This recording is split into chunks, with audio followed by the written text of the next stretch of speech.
Hey everyone, welcome to Buzzing About Romance. I am Becky, and joining me for this episode is Jenny. Hi, Jenny. Hey, Becky. And Amanda. Hello, Amanda. Hello. Um, it is that time of year.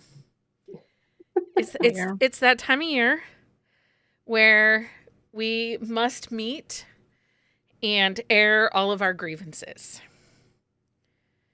Yes. I don't have a poll. You don't have a poll? I mean, of all of No, us, I well- thought you would have a Oh. poll. Yeah, for Festivus. The yeah. Festivus poll. Yeah. I mean, Yeah.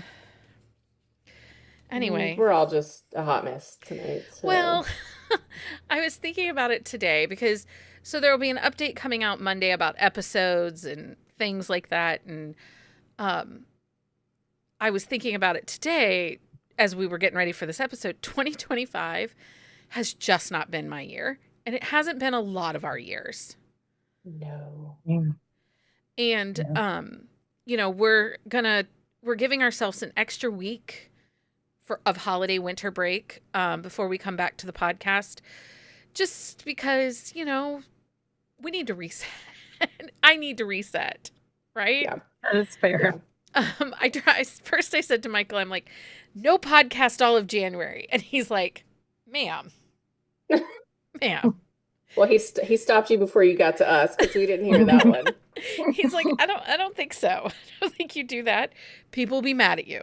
Yes, people would be mad at me. Mhm. But you all know me. My first instinct is the extreme. We're just not doing it.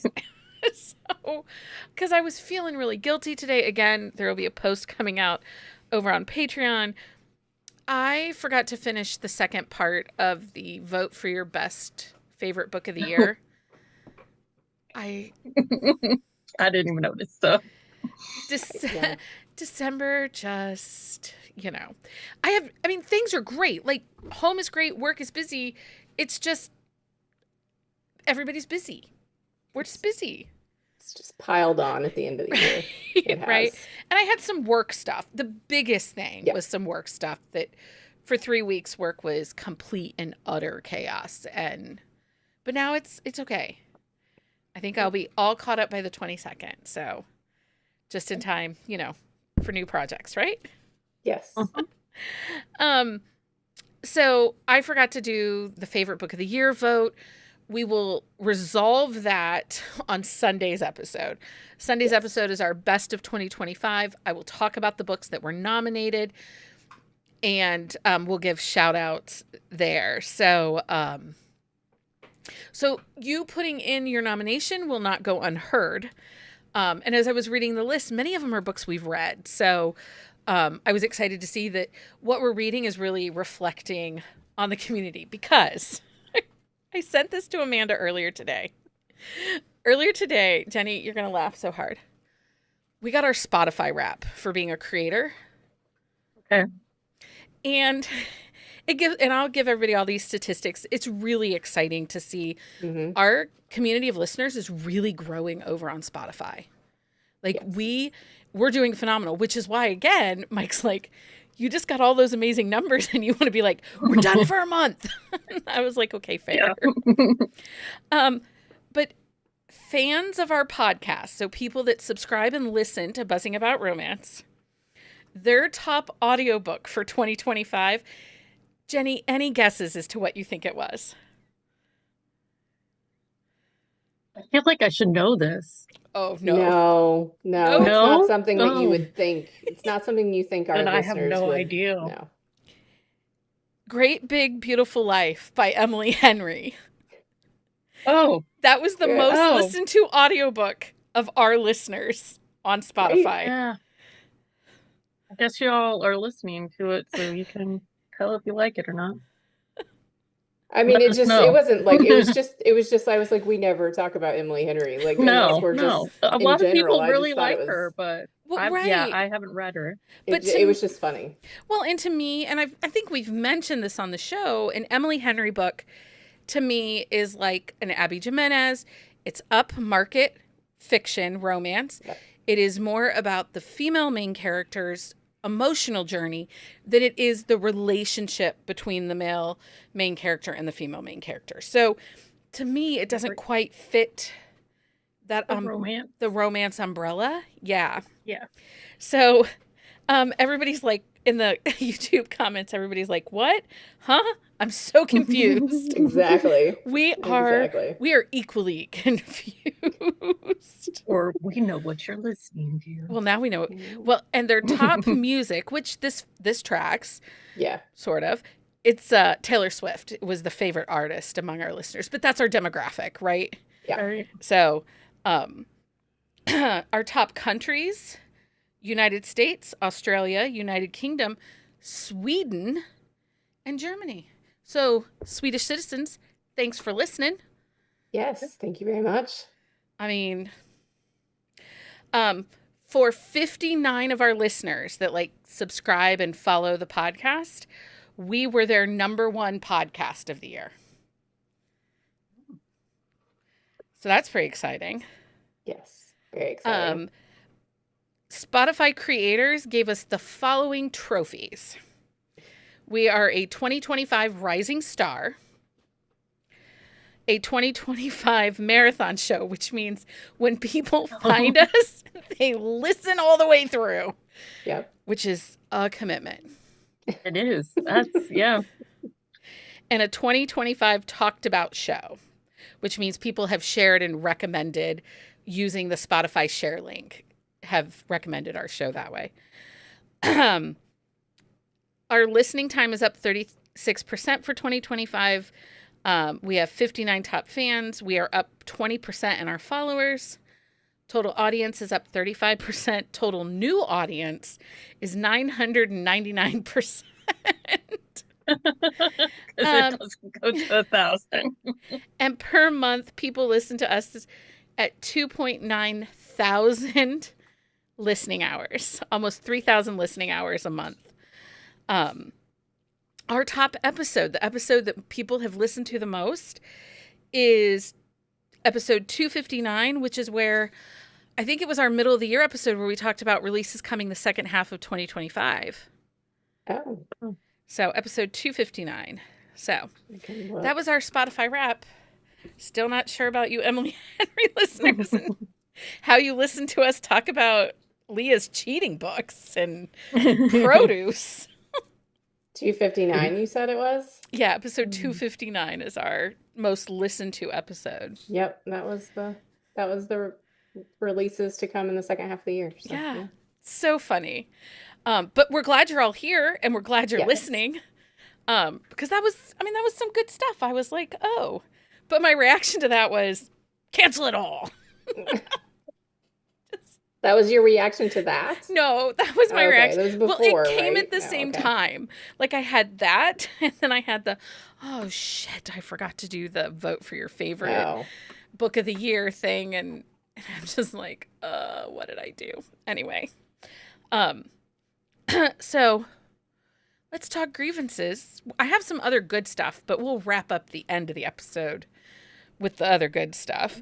One of the current things that's happening right now that's being discussed widely. And Amanda, have you cut down on your Threads time? I've been in appointments and stuff. Okay, because like the past week and a half I've been very busy and not at home very much. So your push notifications are failing us. Yes, I know. There's like chaos happening over there, but nobody's telling us. Yeah, I know. Oh, my Threads is definitely, It's all I'll see stuff rivalry. and need to go back and look, and then I just it's the last couple of weeks have been a bear. So. Well, and the last couple of weeks on Threads is like, what's bigger than a dumpster fire? Yeah. What's bigger?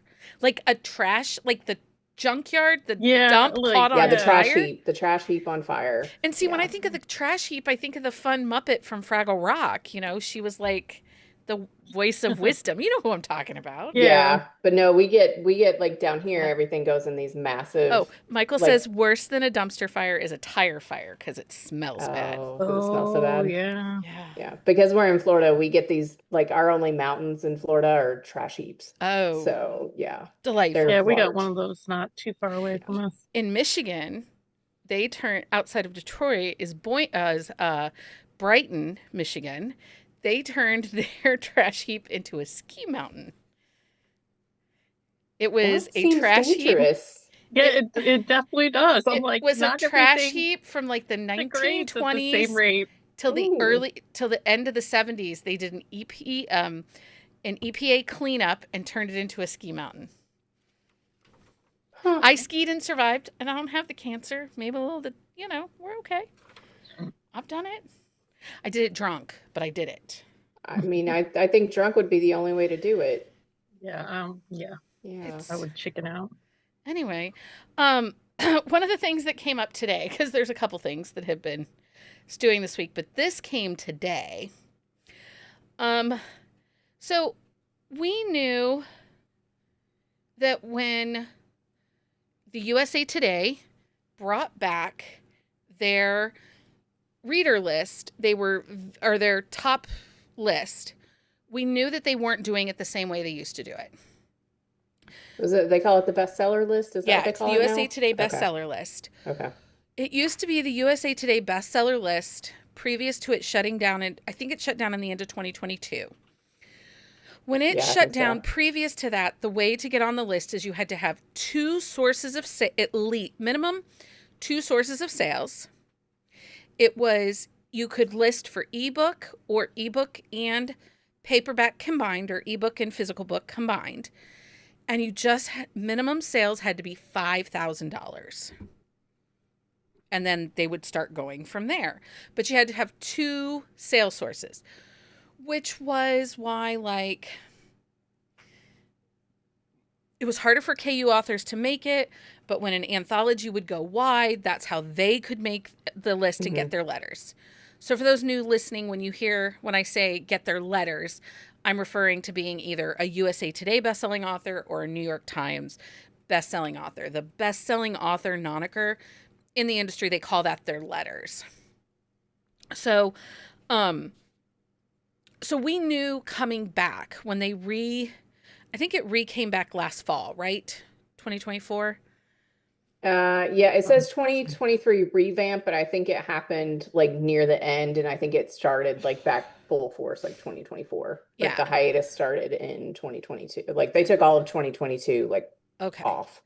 So when it came back, we did not know what their new formula was, but we did know it was no longer about just sales, that this was now considered a curated list. Same as New York Times. They're looking for statistics from very specific either retailers or bookseller spaces, and just like New York Times. So it's not just about sales. So all of that being said, today, so there's been rumors circulating within the industry that they were actually using AI or some kind of computer input type thing they were putting in all the information from retailers of things that would qualify, and it was supposed to spit out the list. Like there's been rumors for about 10 months, because there was a book that had been published like 7 years ago. And I'm not talking about Heated Rivalry, but a book that nobody had really talked about that was like one of the bottom numbers in the USA Today earlier this year. And it didn't make any sense. Like, how did that book end up on your list? And so people were like, this has got to be something that like a computer screwed up kind of thing, right? Because we know AI is not perfect. Well, today, wacky waving inflatable tube guy for your desktop, he charted at number 72 on the USA Today, and he was written by Riordan, Connor, Coral, and Gemma. Yeah. Those are the authors of the very first of its kind miniature wacky waving inflatable tube guy, perfect for your desktop. He ranked number 72 on the USA Today list. Well, so Jen Ellen asks a question. A lot of pages. What? What'd you say, Does Jenny? he have a lot of pages? He has a lot of pages. Well, Jen Ellen says, and a real person isn't even looking at the list. And some people don't know this, but Mike Burrier, before he worked at the university here, he worked for a newspaper. And they have a production manager that like looks at the layout, skims the things, kind of proofs it, makes things. And Michael's telling me it's a real book. It's not. It's a book with a gadget with it. Yes, it comes with a prize. Yeah, it's a book that comes with a prize. Or so, not really. But those kind of books were never used to be considered for this kind of stuff. Like the gift type books like that. Yeah. You know, like the golf picture books and stuff that you know, your dad loves golf picture book things. Anyway, that made the USA Today list. And Mike said, he goes, did the production manager not look at the list? And there were a couple other weird things on the list today. I didn't go digging through them because they're on vacation. They're off for the holidays. Like, just run it. Well, but it brings to question a little bit. Anybody that's making that list now, how credible is your sales? Yeah, I mean, and that, you know, that puts a damper on something that has always been a very big deal for authors. Right. It's something that's celebrated. It's something that is made a big deal. And so does this list, and Heather asks the question, does this list even mean anything anymore? Yeah. And it's really interesting because we knew that when it came back, it was going to be incredibly difficult for indie authors to make USA Today. Like almost impossible. But we've seen a couple that have done it. Lena Hendricks did it. Kristen Proby just did it this week. But you see little stuff like that and you're like, does that put some ick factor on anything that's in that list? Like how the legitimacy of the list. Yeah, I mean, I think it makes you question the legitimacy, but I don't want to take away from anyone who makes it. You know what I mean? That's hard. That's a hard thing to. It is, but it just, I don't know. It now feels I get icky. It just, and it's really. I mean, go ahead, Jenny. What are you saying? It's hard because we don't know the formula behind it. Like, what are they looking at that, like, this guy, the little wavy guy, is making it? Yeah. Like, because I would buy that. I mean, if it was like $6 or something, yeah, I'd buy it. But I'm probably not reading no one's reading the book with it. Yeah. Well, and Stacy says it actually makes it more impressive to actually make the list if you're seeing stuff like that. Yes and no. Yes and no. Because does this mean you can...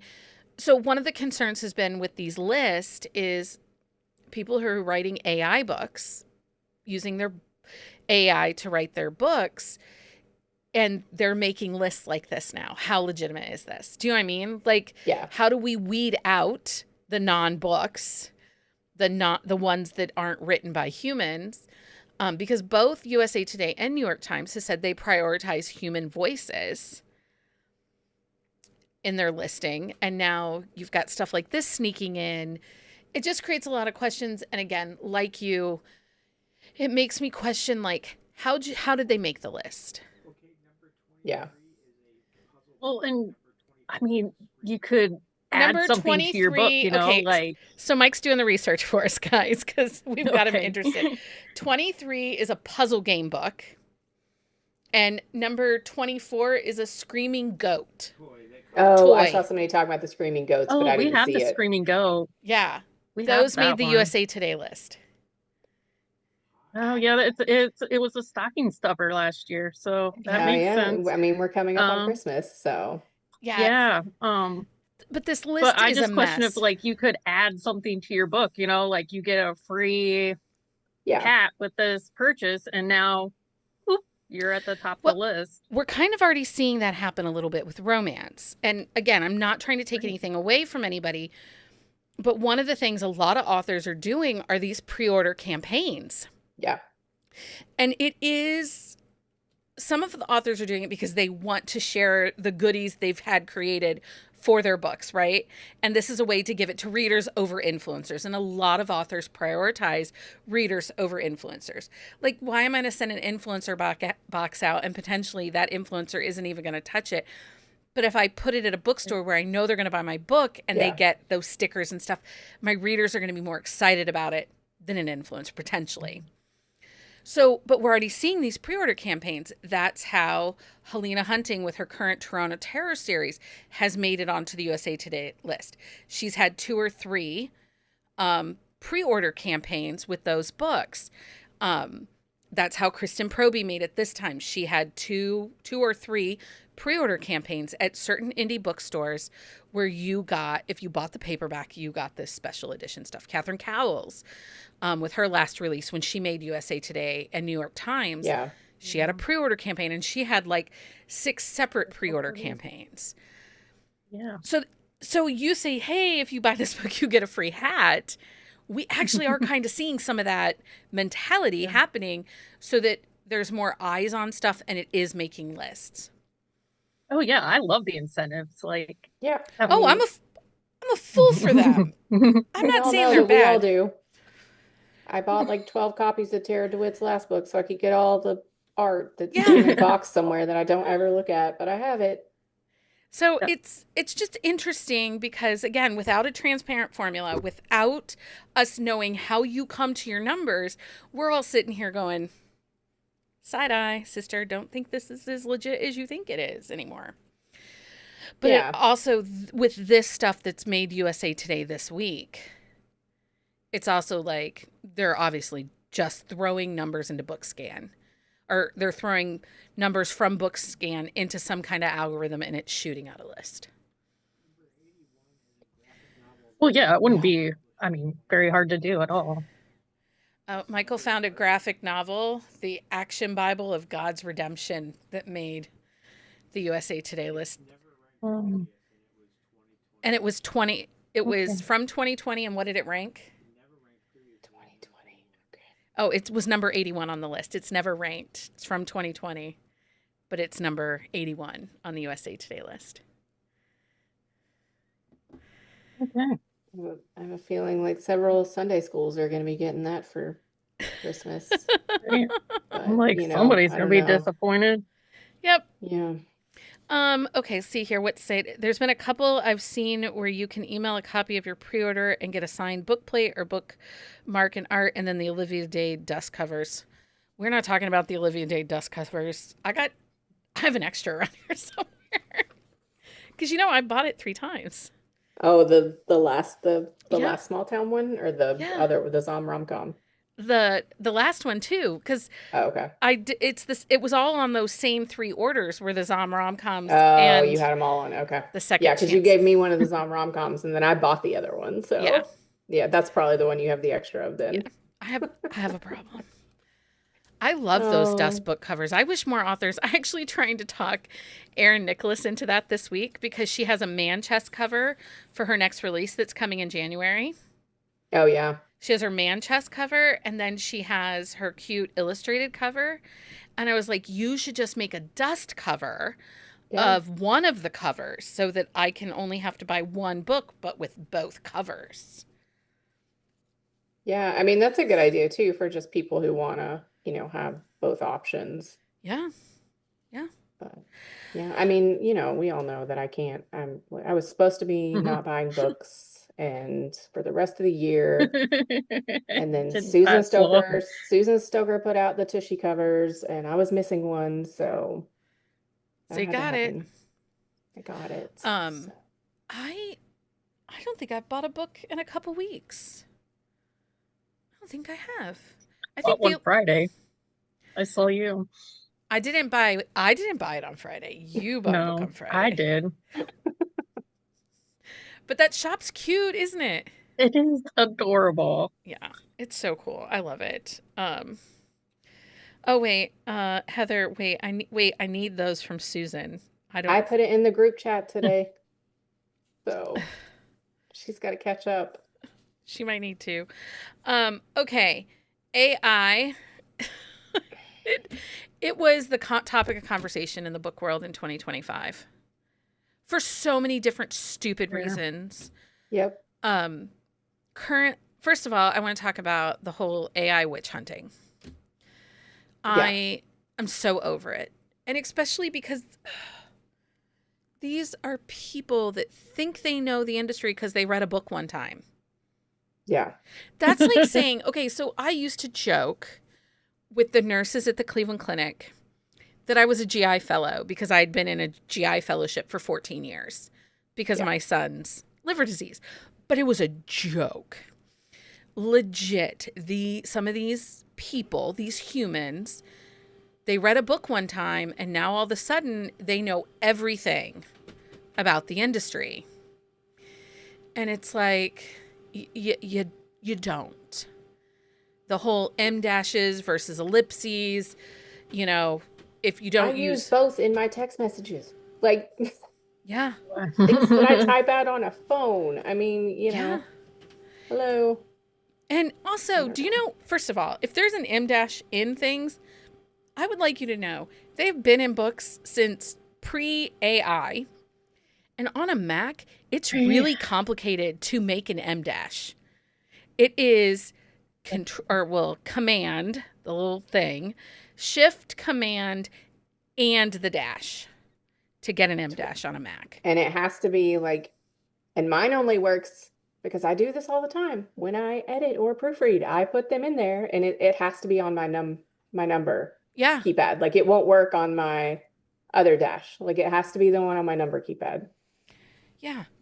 There are a lot. Some authors, I know some editors that just copy and paste them from other parts of the paragraph and put them in down below. Yeah. I've done that too. Just because sometimes it just doesn't. If I'm using my other keyboard, it doesn't work the same way. But yeah. Bonnie says M dash is suddenly appearing in my books means I got a new editor. I do it to her all the time. Do you? Yes. I don't mind an M dash, but the witch hunting. Yeah. If you, and we've talked about this in the past, the obnoxiousness of some of the new to romance readers. You know, it's like when someone new enters a fandom, and that is something that I have heard other people say. You know, someone new enters a fandom and that's all they're about and everything they are. And, you know, they think they know everything, but they haven't been there as long and they get the lore wrong. And, but the new to romance readers, just sit down and stay a while and listen to people. Just Google, for the love of God, just Google a publishing date. Right, yes. And and honestly, if you are making Katie Robert, Sarah McLean, and if you're making those two mad on top of like Kennedy Ryan, maybe you done fucked up and you should just sit down. Because I've seen all of them at some point in the last year say, I'm no longer engaging with that person because I don't want my followers to attack them, but they're wrong. So, and then because we don't have enough bullshit happening, Kindle is getting ready to release a feature after the first of the year that puts an AI chat bot in the middle of your book. It'll be a companion for your book. There is no way to opt out.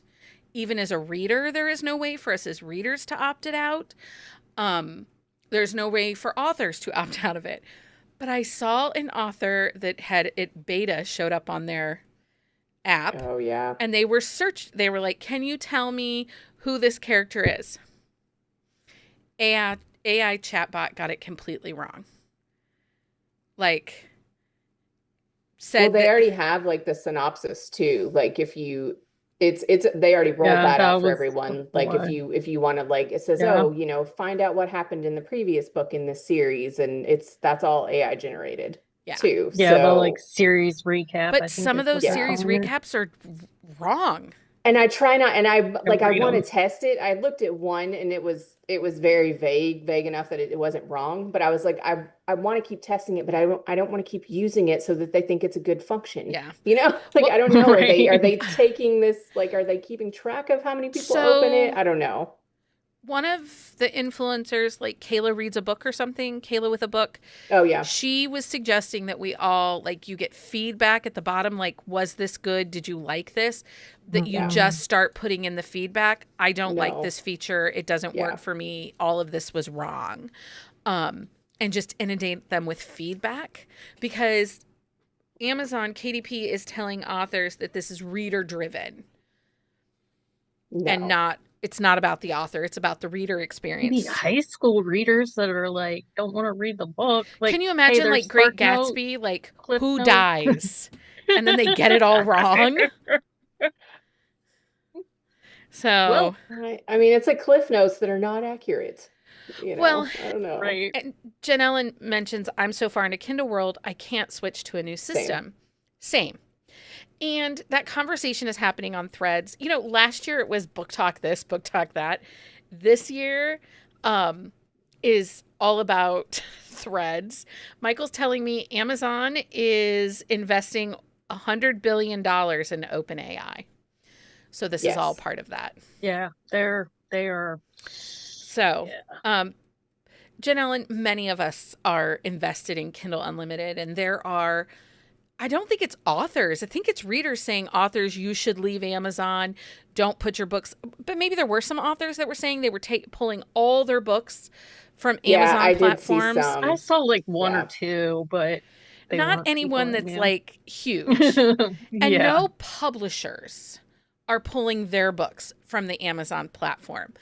And to be honest, and I think it was Katie or Sarah McLean that said that they created an email and to their publisher with their agent and their publisher to tell them, what are you doing to protect us with this feature? Because we have a It no was AI Sarah, clause. and then Katie went in and said, I'm going to copy this and send it as well. Yeah. Like, so I think a lot of authors were using that model. And I venture to guess the American Literary Agency or American Literary Agents Association, which any certified literary agent is a member of this group. It's like the Authors Guild, but it's the agents group. I venture to guess come the first of the year, there will be discussions on, as agents, how can we help our clients and fight against this from this happening.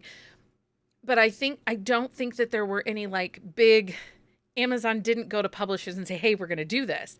They just rolled it out and everyone's kind of like, what? And I think the other thing to remember is publishing has pretty much not been working. I mean, a lot of them are working until Friday, but the majority of them have been out since the 15th. Like, I replied to a couple of book pitches over the last couple days, and every single one almost comes back with, I'm out of the office until January 5th. You know, when I return, I will take care of this. And it's like, okay. But and I think on the like Amazon thing, like they've already swept your book. Yeah. Like, I mean, you might have a copyright, you might have whatnot. Like they're not going to be ethical about it. Like, no, because there is no ethical consumption. The way the laws are going, like, yeah. The thing is it's already been done. Authors who are like, I'm just going to go to Kobo, I'm pulling out a KU. That's great if you can afford to do that. Yeah. As a reader, which we are a romance readers podcast, but you know, some of us work in publishing. As a reader, I cannot afford to go to Kobo. I have previously tried out like their audio only Kobo like their subscription service for Kobo for audio. But even that catalog is kind of sad. That's what it's called. It's what? Kobo Plus. Kobo Plus. Yeah, for their audio. I've tried it. I think their catalog is kind of lacking. Because so many authors like Podium audiobooks a lot of them are Audible exclusives and stuff. But the biggest thing is I need a Paperwhite, paper ink device. I cannot read on a blue lit screen. And I don't have a spare $170. Yeah. And honestly, the reviews for the Kobo devices, we think our Kindles are janky, you guys. You should go in and read some of the reviews on the Kobo devices. Yeah, I'm someone that I'm friends with on Instagram and Threads and whatever. She actually is moving to the Palma which is also an e-ink reader, Uh-huh. but it's more the size of a phone. Yeah. And I don't want to read I mean, it's a larger, but it's that same, more like a rectangular than Yeah. like the size of the Kindle. And I'm just like, I'm so Like, used to reading on my Kindle. in Asian countries, they have a lot more options than we do here. Yeah. Yeah. Of both color e-ink and Yeah. black and white. So, and you were talking about like Podium, like having Audible exclusives. They did make a deal with Hoopla, but everybody's losing. But everybody's Hoopla. losing Hoopla. Oh. And Blackstone Audio, they do 90 days as Audible exclusive, and then they move out wide. Recorded Books, I think, is the only one that really starts wide, but even publishers will get Penguin Random House stuff that's exclusive on Audible that just depends on the deal that was struck for that specific book. So, so yeah, the AI stuff, it sucks. But honestly, everything sucks, and it's getting really daunting to open any publishing anything, be it Publishers Weekly, be it Threads, be it Facebook, and somebody is screaming about it. It just feels like wasted energy. Yeah, because it's not going anywhere. Like, we're not going to win that battle. No, and I barely have the energy to do what I need to do just because the world. Yep. As I gesture wildly at all the things happening, like, right. Can I save my energy for the fights that I can win? This is not a fight I can win. Maybe there's like, this one works. Oh, the rockets. We're going to blow stuff up or fire. Like, is there a dumpster fire? Jenny found reactions on our Zoom meetings. So now she's like the devil face. Yeah, I was trying a wall. Another thing that, so Karen is sharing that the entertainment industry is getting rocked by it, and it gets even worse going forward. I'm sure. I also find it interesting. So, because Karen's on here, I'm going to say this because she'll appreciate this. Somebody was talking about the lack of new and original ideas on TV, that most of all the new stuff coming to TV, coming to movies, are previously owned IPs, which we've talked about because all these books that are constantly getting bought up, how are they going to make all this stuff? It's because these industry people don't necessarily want to pay a huge room of writers. So if the IP already exists, you can get away with half the amount of writers, and then you can make the show. And some of these shows are cheap to make. Yeah. So, and a lot of it has to do with, some of those clauses that the Writers Guild put into their contracts and stuff, because they were like, you can't use AI. Well, they can just get rid of it if they don't need the writers to write the material, if it's already existing IP. Yeah. So yeah, the content coming up in TV, I think I read it's something like 65% of all the new shows and movies coming in 2026 are previously written or owned IPs. Meaning, like, this is either a movie that's being a remake, or they bought a book, or they bought a comic, or they bought something. That it's no new and original ideas. Yeah. So, I mean, anyway, not I don't know why people shocking. are screwing with my TV. I mean, I don't know. I can't talk about that right now. Anyway, Survivor. I don't know if I'm going to get the finale tonight or not. Why? Because the giant orange tangerine had to have TV time. Oh. Now you could do the sorry. devil, Jenny. Now you can. I Anyway, forgot about that. Amanda, that's why everybody's here. That's why we have all these watchers. Right? Is that why? They can't watch the Survivor finale. Ooh, look, there's a purple one. Oh, there we go. There we He go. shakes. There we go. Oh, he's big mad. Okay, I think one of the topics we have to talk about tonight is the eraser. I don't know. Erasure. the erasure of P&R and it being pushed into romantasy. What are your thoughts on this, Amanda? Is that a grievance of 2025? Yes, it is a grievance of 2025 for me. And I've sat down to write something about this several times, but without like regurgitating things that other people have said or just screaming into the void. I've taken it back, and I think what I'm gonna do is I'm just gonna write something about P&R authors that I love and how that, Absolutely. this is not going away. I don't care what you say. I'm not going to stop calling things paranormal, and you are just doing a disservice to readers and authors by telling people it's something that it's not. And I don't just mean like readers who have been reading a long time. Like, I mean new readers too, new readers who have a standard for romantasy in their brain, and what you were giving them is not romantasy, and so you're making everybody mad. Yeah. Like, it's not the same. I think you're right. I think the way for us to embrace this is to talk about the P&R Yeah. that is good. The Yeah. P&R And I think that's what I'm going to do. that I'm is going to well hear in written. the next like week or so, because I have actually, like, we've been talking about it, and I said I was going to write something, and every time I did, it just came out this either raging mad or, just But talk about why regurgitating. you love the genre and Yeah, what are the stories that come out of that. And I think that that's more important than some ranty piece about why are people so fucking stupid. Yeah. So I mean, we're not going to get that answer. right. Okay. One of the things that I hope we leave behind in 2025, I'm really tired of all of the advertisement for every book that's coming out. Quote, the next, quote.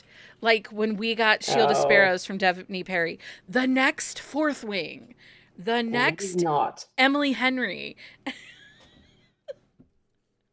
Amanda said that with her Just be full yourself, chest. man.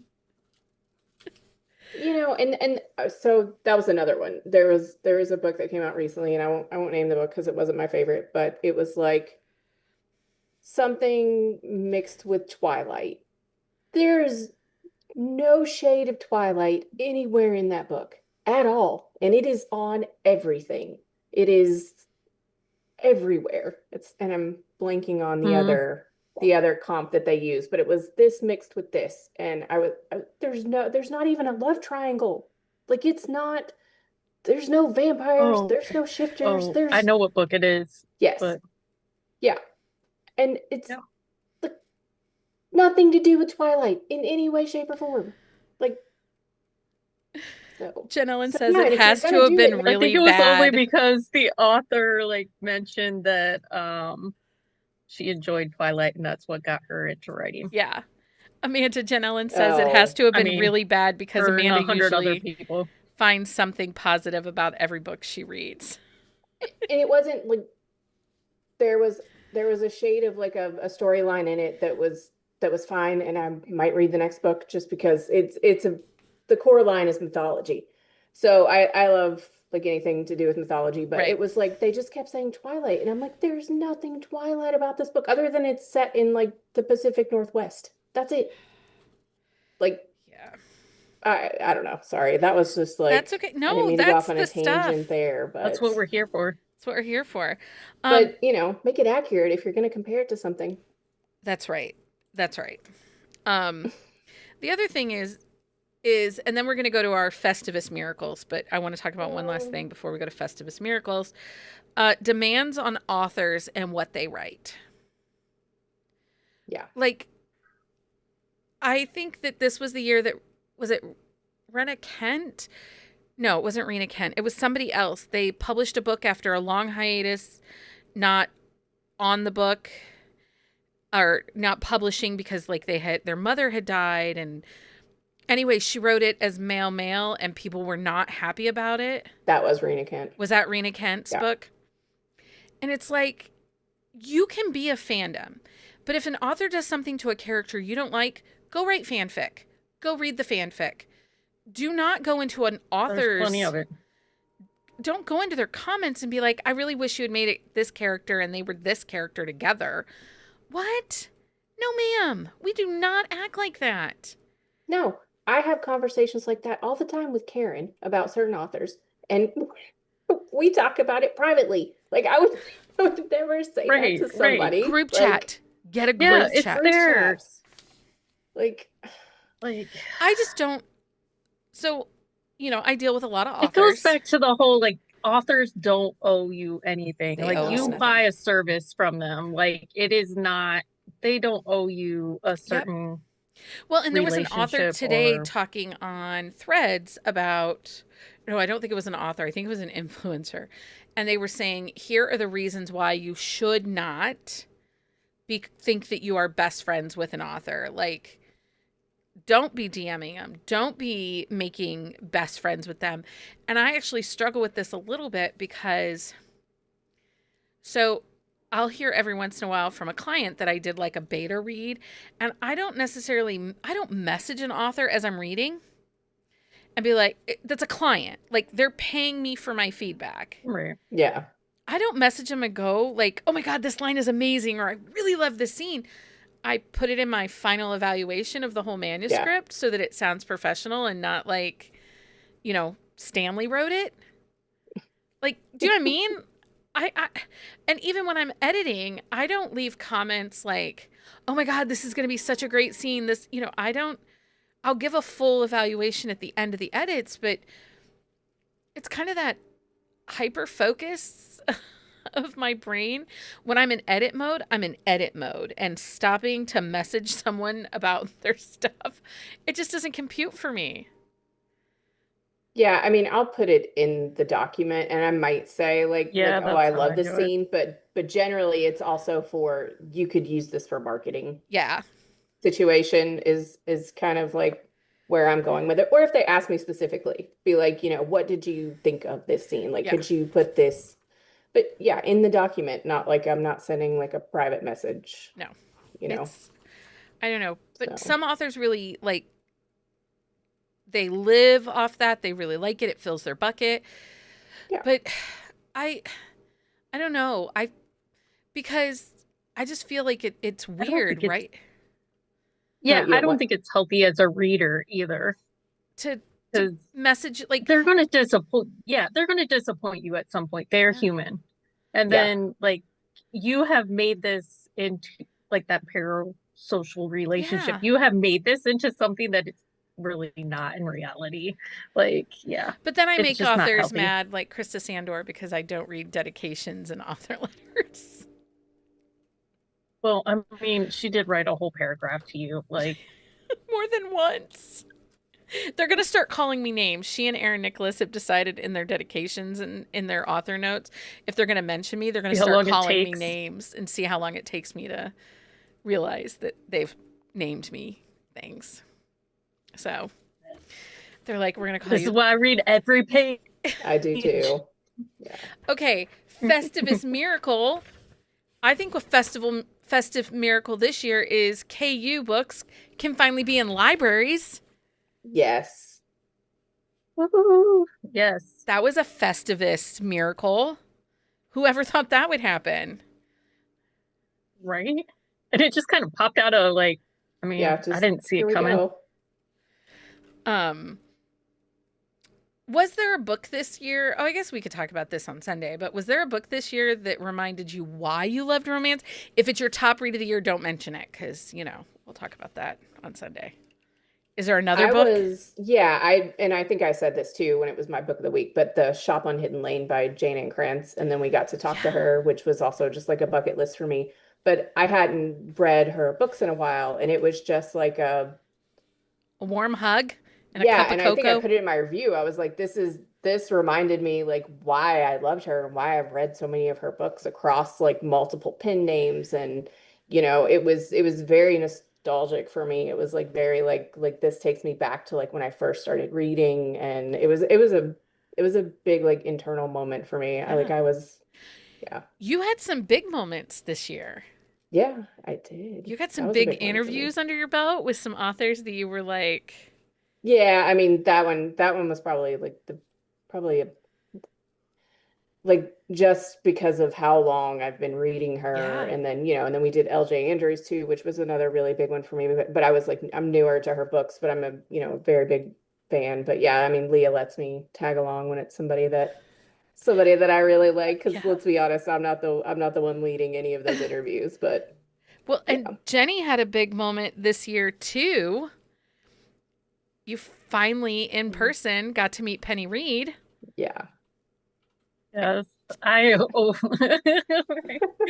Becky got a witness. Like, I went through like all the stages of like, I don't even know. Like, I Her cried, I laughed, like she showed her tattoo, like she's taking her clothes off. It was a good time.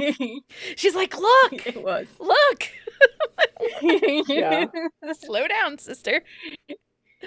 And I got to meet her twice. You did get to meet her twice. So, super exciting year for you that way. Yes. I mean, that was like, she was my bucket list. Like, I think I even told you, like, after that, I was like, I'm good now. Like, she did. She told me we don't have to do I any don't more need to go to any signings. more of these. We don't have to do anything else. We're done. Scene. But overall, it was a really good year that way. Like, community wise, for me as an individual, it was a really good year community wise.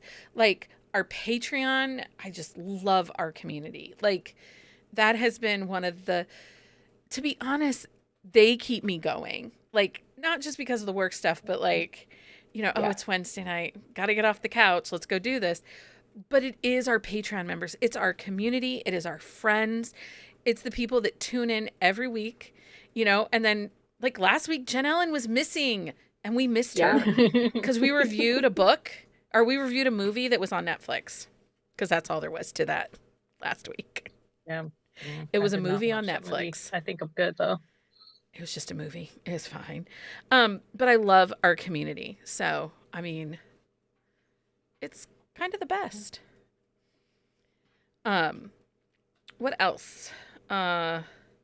Readers, do you have any Festivus miracles for the year that you want to talk about? Do you have any other Festivus miracles? Let's see. Oh, I think this is one, and we will talk about it when we come back after the first of the year, after the season is complete. But it is nice to see Heated Rivalry and romance get a moment to shine. So deeply invested, obsessed. Like, it is. Which is great. Probably unhealthy. Yeah. The thing is it's really interesting because I see the criticism that's happening towards Heated Rivalry. And so I'm looking at this as, I have not watched one episode yet. I will watch it. I'm waiting for the whole season to come out because I've read the books. I've read all the books. I was going to ask because there are people that have watched it and haven't read the books. And I'm just like, oh, buddy.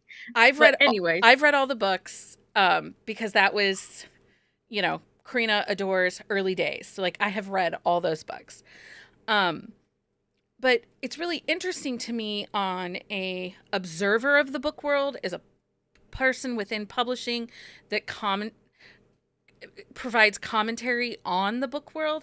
What I find interesting is we did not see this kind of upheaval, uproar, discussion about like, what's the River series that's on Netflix that's based off a book? Oh. Or the Josh Duhamel series that's based off a book on Netflix. Do you know what I'm saying? Or even like, there's that Little Disasters that's out right now that's based off a book. Or is it Big Little Lies? Is that the book? The one that was the original one, yeah. And I think the Little Disasters maybe comes off of that, right? No, it's two different authors. It's two different authors. Then never mind. But like Virgin River, and then that's it. Yeah.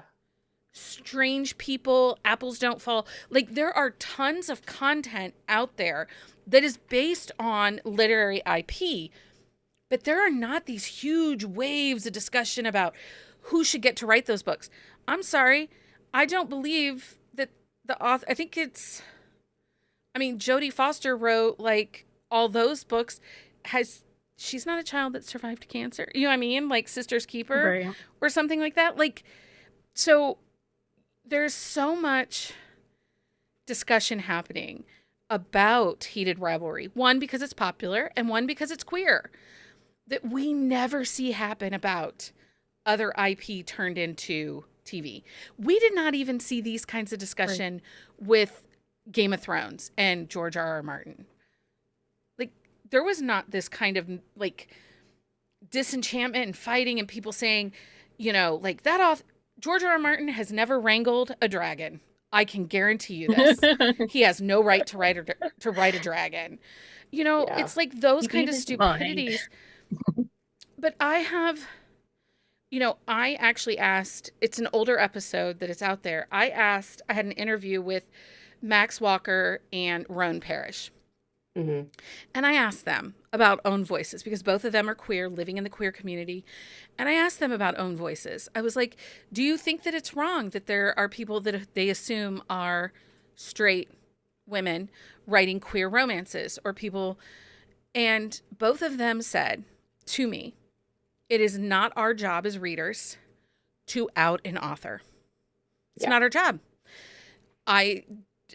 If they write a story they feel inspired and it creates love and passion towards something, then that's all that matters. Did it make you feel something? Was it a good story? Did you enjoy it? Yes. Yeah.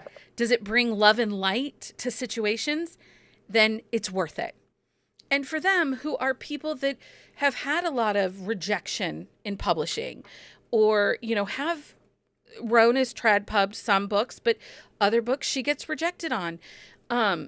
You know, so these are people that are queer, trying to find space within publishing, and I have not seen one of them out there trying to eradicate. Yeah, I think I told Heather this the other day, like, I have, like, because we are definitely, like, we're deep in the hole. Like, I have seen a lot of positive feedback from the queer community. Yeah. Yeah. And it seems like the people that are most outraged are not the people that are being offended in quotation marks. Like, it's often other people outside being like, you can't do that. Well, who are you to say what they can and cannot do? See, and my biggest one... It's interesting. My biggest one that I have seen is an out gay man who works in publishing. He's in publishing. He has written a book, and he is very angry about it. But there is a phenomenon within the queer community that a lot of gay white men have what they call where they don't consider bi people to truly be gay. Oh, bi erasure. Bi erasure. So the one that is being the loudest about why did a woman's book get picked up and not a male written? Because, dude, because she wrote a good book. Like, that's all it really was. Like, he listened to it during COVID. He liked the book. Yeah. Well, and the amount of people that I had so many text messages. I'm so sick and tired of seeing women get, the publishing deals for romances. She's bi, her husband's bi. They said it in the book, and then they've done interviews previous when the books were coming out about their queer status. But also, it's not our job to out them. Leave it the freak alone. Yeah. Yeah, because there's also been like discourse around the actors, and Jacob Turndy has done a great job at like telling people you need to shut them. Yeah. It's none of your business. Like it's not like it's art. Mm-hmm. Mm-hmm. And that's But again, the miracle for me is like I saw Darcy, you know who I'm talking about, Darcy and Jer on TikTok and Instagram and Facebook. They're a gay married couple. He's a comedian. He watched the first book and he watched the first movie and he's like, my mother reads romance. I can no longer look her in the face. And I'm like, he's like, because you people are reading naughtiness. Well, then he went and got the book and he was like, and he was blushing and it was so funny. It's hilarious. And I was like, perfect. So yeah, I started listening to a hockey podcast because they're watching it. Mm-hmm. And they're all straight men like watching this. And yeah, it is.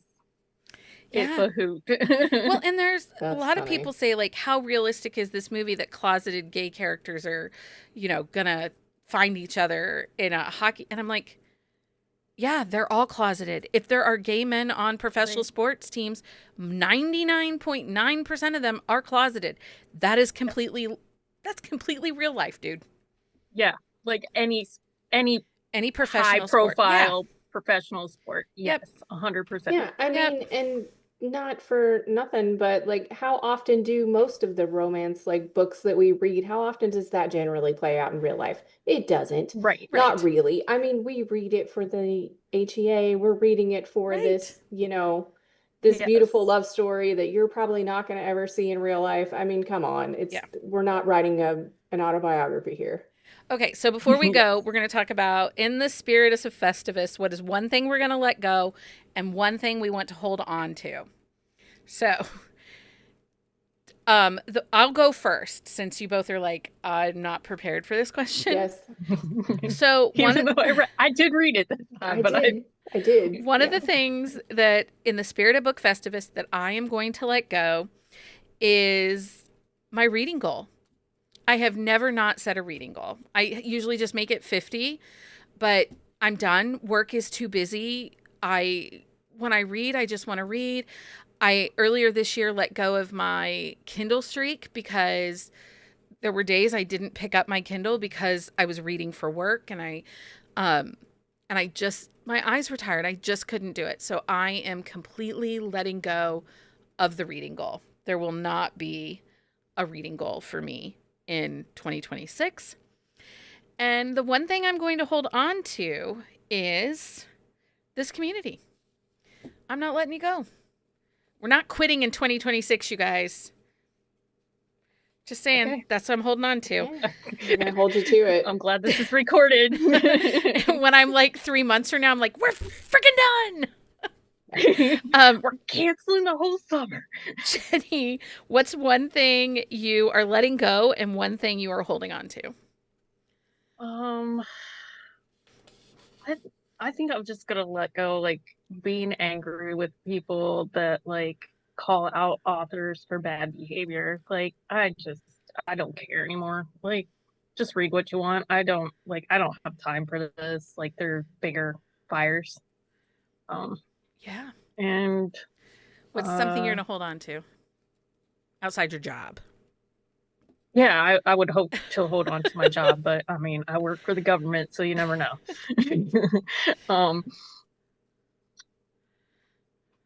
Just finding joy in reading. Like, Yeah. it's okay to read and reread what you want. Yes. I used to feel guilty about rereading because I wasn't finding then new books or new content. But if new books and new content aren't bringing you joy, reread what you love. Like I have a yearning to reread Stephanie Lauren's historicals. I don't know why. Yeah. Just do. Yeah.